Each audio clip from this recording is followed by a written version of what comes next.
බලමුකෝ මේක කොහොමද උදාහරණ විශේෂයෙන්ම උදාහරණ ටික highlight කරගමු. ප්‍රේමතෝ ජායති සෝකෝ ප්‍රේමතෝ ජායති භයං ප්‍රේමතෝ විප්පමුත්තස්ස නත්ති සෝකෝ කුතෝ භයං ප්‍රේමයෙන් දුරස් වූ කල දුකකුත් නැත බයකුත් නැත. අපිට මේකෙන් ගන්න පුළුවන් නාට්‍යයේදී ඉදිරිපත් කළ නොහැකි දේවල් පොතේ ගුරු විසින් ඉදිරිපත් කරලා තියෙනවා. චරිත හඳුන්වලා දීලා තියෙනවා. චරිතයේ මනෝභාවය කාලය ඉතිරි කරලා තියෙනවා. පියතෝ ජායති සෝකෝ පියතෝ ජායති භයං පියතෝ විප්පමුත්තස්ස නත්ති සෝකෝ කුතෝ භයං. මේ රතියා කියලා කියන්නේ මෙතන රාගය. ප්‍රියතෝ කියන්නේ ප්‍රියයන්ගේ.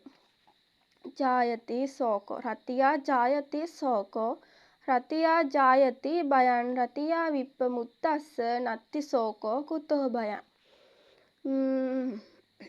සූත්‍රධාර කියනවා කෙලස් මලයෙන් මලින සතහට ගොදුරු වී තම සිත් ඇඟි පාසෙහි සැරිසරන තෙක් සසර සයි අන්න රූපකය සංසාරය නැමැති සාගරය පැමිණෙනා තෙක් වැසෙන ගොරදුක් මරණ පවුරෙහි නැගී නෙකවර නොයෙක් කරදර බාධක රූපක භවයකින් තව භවයකට නිවන් වෙරළෙහි ගොඩ බසින තෙක් නිවන් වෙරළෙහි රූපක වැගිරෙනා නෙක් කඳුළු දහරා නෙක් කියන්නේ නොයෙක් නිමාවක් නැති කිසිදු නොසන්සිඳේ මදකුත්.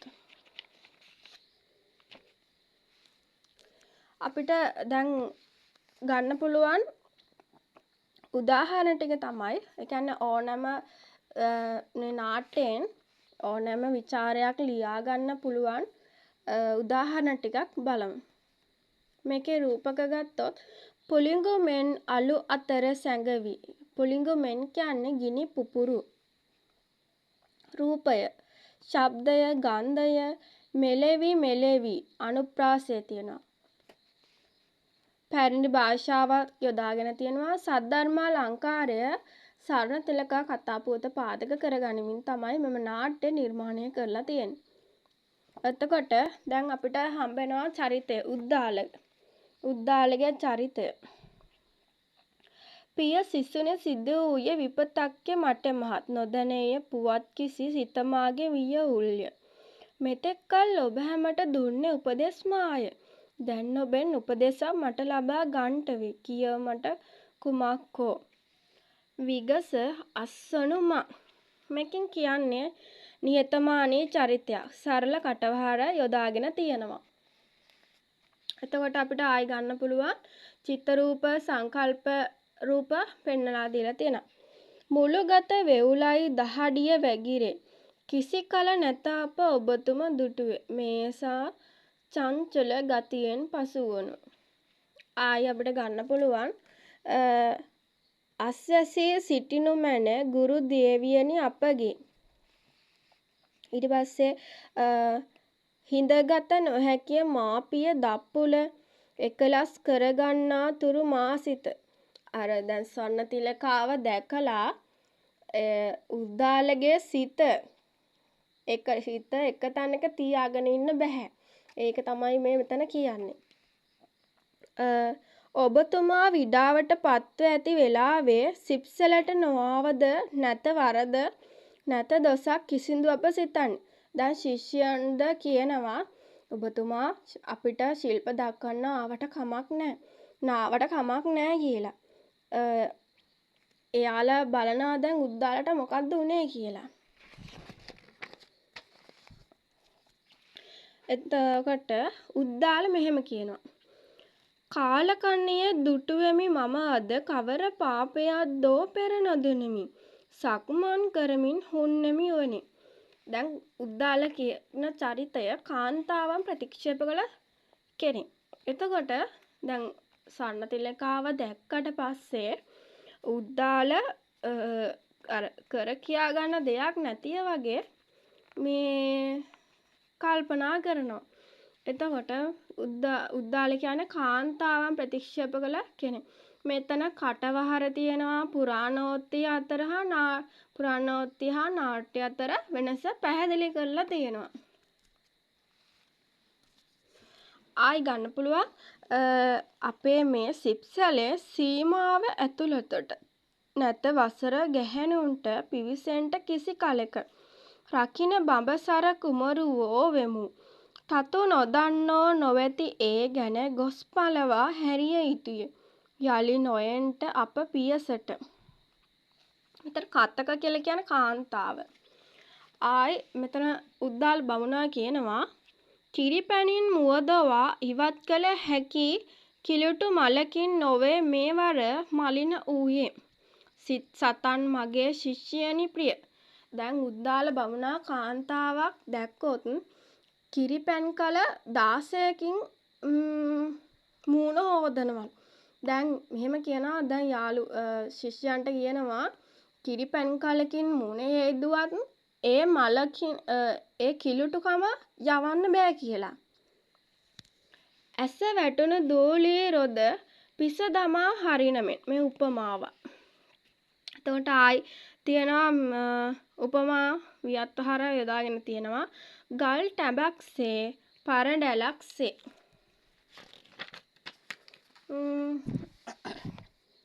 ආයි ශිෂ්‍යයෝ ගුරුවරයාට දැක්වූ ආදරය මෙහෙම කියලා තියෙනවා. එතුමාට මේ වෙලේ කෙසේ අපි දක්වමුද භක්ති ආදර අපේ.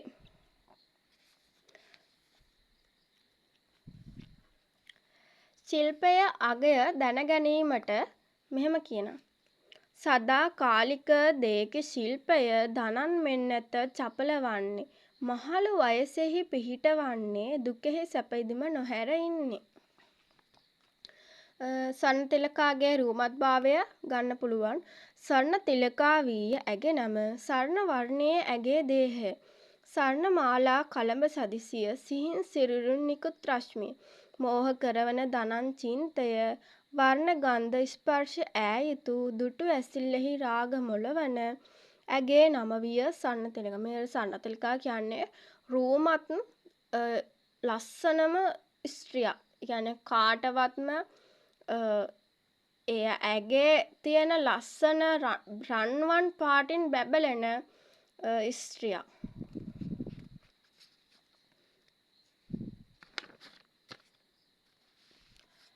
මෙතන උපමාවකුයි රූපකයකුයි තියෙනවා. හෙළන වැනි දැල සිත් මසුන් රූපක. මේ සිව්සට කලා කියන්නේ 64 ශිල්ප. 64 මායම් දාලා ඔය අල්ලගන්නේ. කෙල්ලන්ට 64 මායම් තියනවා කියන්නේ. පසින්දු සුප්‍රසිද්ධ.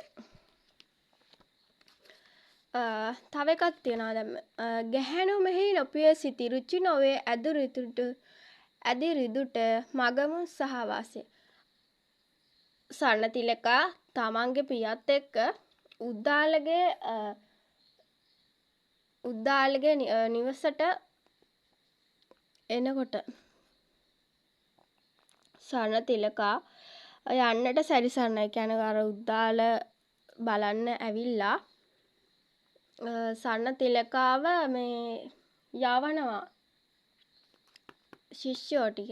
ඒ වෙලාවේ උද්දාල කියනවා මා ඉගැන්වූ සීලයද ඔබ පිළිපදින්නේ සිසුනි මෙලෙසට. ගෙට පැමිණි අමුත්තාට මෙලෙසද ඔබ සලකන්නේ. මේ ළමයිට ශිල්පයන් මෙන්ම සාර ධර්මද ඉගැන්වූ චරිතයක් තමයි උද්දාල බමුණ. ආදරණීය ගුරුවරයෙක්.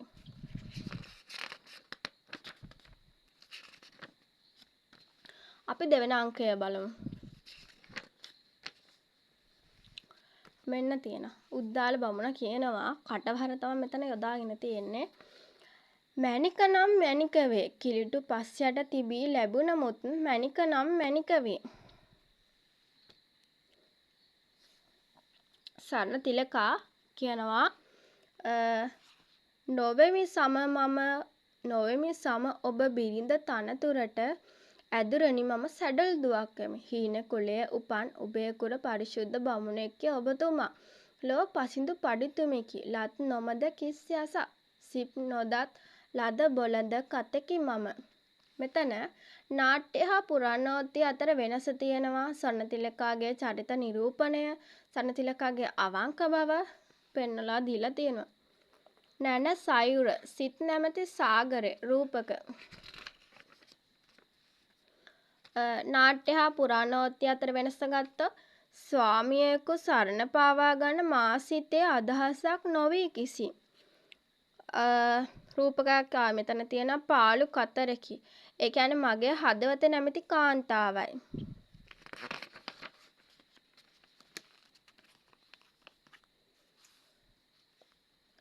ඉදිරිවීර සරත්චන්ද්‍ර මහතාගේ පොතක් තියෙන පින් ඇති සරසවි වරමක් දෙන්නෝ. මේකේ වියත්වහර යොදාගෙන තියෙනවා. ආධ්‍යාත්මික ප්‍රේමය උද්දාලගේ චරිතය ගැන කියන. භක්ති ප්‍රේමය ගෞරවය හෝ කුමක් කිවද ඒ එකක්වත් නොවේ සෙනෙහස.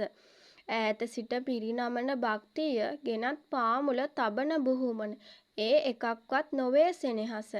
දිවා රෑ දෙක හද සමීපයේ දැස නොපියා බලා ඉන්නා දේකි සෙනෙහස. නොලැබ පරිභව මුත් කිසිත් තන් මොලොක් තෙපුලක් ලබා ගැන්මට ජීවිතය තුරු මුහුණ මත ඇස් රඳා ඉන්නා දේකි සෙනෙහස. උද්දාලගේ චරිතය ගැන තමයි ඒ කිව්වේ. ආයි මෙතන තියෙනවා නෙත්මිනි පහන් තුල රූපක.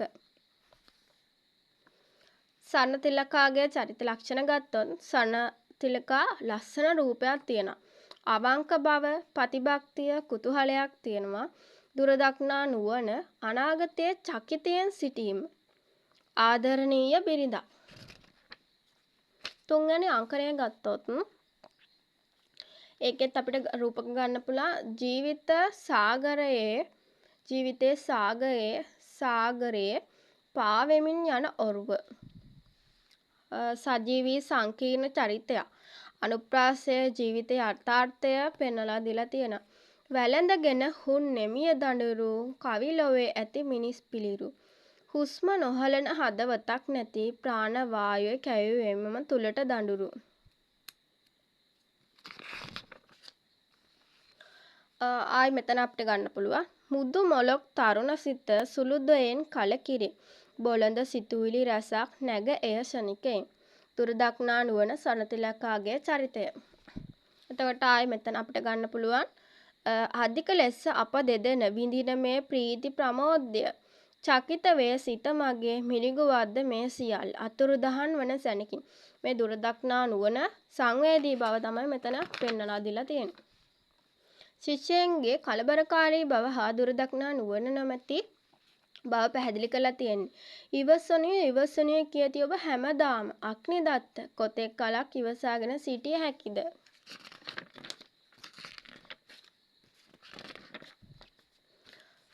මේ තියෙන්නේ දුරබලා තීරණ ගැනීම නාට්‍යයක ගැටුම් අවස්ථා තියෙනවා. අද යමි හෙට යමි ඔබතුමා කියන මුත් පිළින දුන් පරිදි මට නොයන්නෙහි සේවයට. සනතිලකා මේ උද්දාලට කියන්නේ. සනතිලකාගේ සැලෙන සිත උද්දාල කෙරේ ඇති ප්‍රේමය ඉඟි කරනවා. සංසොන්නේ හාත්පස පියකරුවේ අහස් කුස කළුවලා පඩලකින් නොවැසේද මේ මොහොත. බොළඳ ආදර චින්තනයක්. සනතිලකාගේ ආදරය මෙහෙම කියනවා.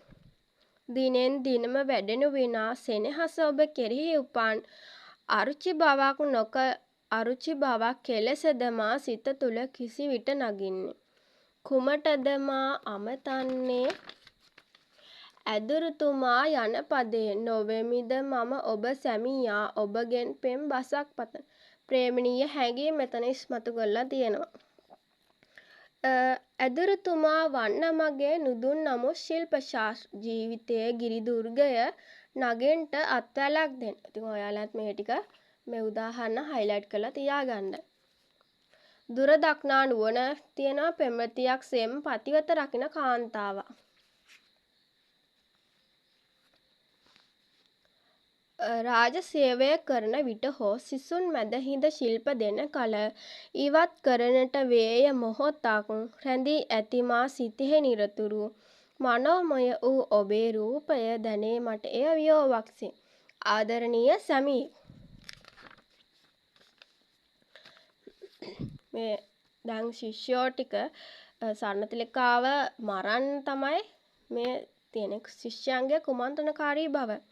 දුවයි ඇතෙක් වීදි දිගේ මත් වූ විලසක් පාමින් මහා තේජස් පෙනුමෙන් යුත් සොඬ ඔසවා ඒ මේ අත නද කරමින් කුංචනාද සිත අලවන දර්ශනයකි. සිද්ධි මවා පානවා.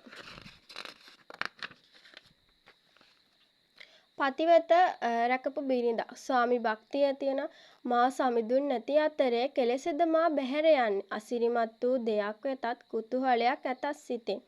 සරණතිලකාව මේ දැන් ගෙයින් එළියට ගන්න තමයි ශිෂ්‍යයා හදන්නේ. හුන් තැන තෙරපි අනුප්‍රාස.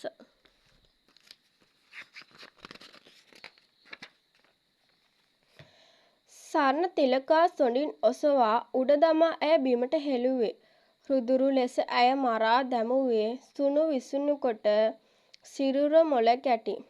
නාට්‍ය හා පුරාණෝක්ති අතර වෙනස තමයි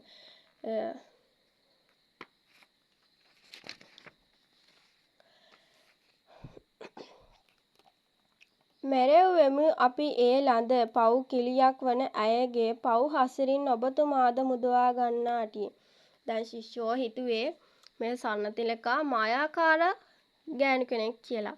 ඒ නිසා ශිෂ්‍යෝ කුමන්ත්‍රණ කරලා සරණතිලකා මරන්න තමයි උත්සාහ කළේ. ශිෂ්‍යයන්ගේ සත්‍යභාවය සහ අවංක බව ප්‍රකාශ කළා. මැරෙව්වෙමි අපි ඒ ළඳ පව් කිලියෙන් වන ඇයගේ පව් හසරින් ඔබතුමාද මුදවා ගන්නා ඇටියෙන්. ශිෂ්‍යයන් තුළ පැවති සත්‍යවාදී බව.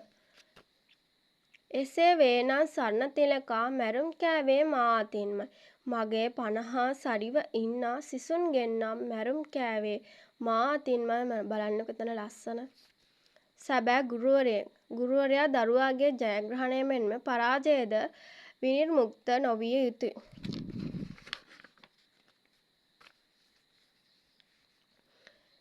සෑය පිට පැන්නේය ඇයගේ එකම ගින්නට පුද කරන්නට එකම අළු ගොඩ වී දැවෙන්නට සැනසුමකි ඔහුට එය ලද නොහැකි මේ ලොවේ. ස්වාමියා බිරිඳ කෙරේ තිබූ ප්‍රේමය උද්දාලත් සරණතිලකාගේ සෑයටම පැනලා මැරෙනවා. නාට්‍ය හා පුරාණෝක්ති අතර වෙනසත් එතන පැහැදිලිව පෙන්වා දෙනවා. ඉතින් ඔය උදාහරණ ටික ඔයාලත් හයිලයිට් කරලා පාඩම් කරන්න.